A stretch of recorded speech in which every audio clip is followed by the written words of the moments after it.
as blatantly partisan, gerrymandering, anti-democratic stuff as you can get. And nobody's hiding it. Literally, Donald Trump rolled up and said, I need 5 more seats. And I've never seen people fold so fast in my life. No, it's not just even the fact that it's gerrymandering. I want to be clear. This is racial gerrymandering specifically in the state of Texas.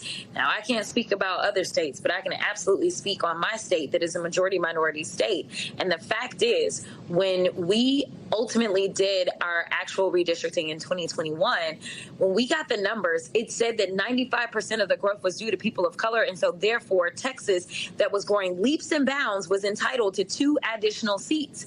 But unfortunately, they didn't feel like minority voices were entitled to have representation, even though they were the reason that they got those seats. So not only did they give us 2 new Anglo seats, and the reason that I say it's not just strictly partisan is because when we got those 2 new seats, they were both Anglo-majority seats. One went to a Democrat, one went to a Republican.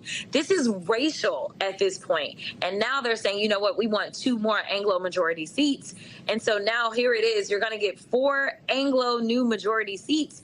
And this is just about fairness. It's about making sure that we honor our Constitution, because literally in the 15th Amendment, it is about making sure that all people have representation. And right now, African Americans are only going to have 1/5 of the voting power that they should have in the state of Texas under this map. And we know that our Latino brothers and sisters will only have 1/3 of the voting power. And frankly, Asians, which tend to be one of the fastest growing demographics in the state of Texas, have literally no power.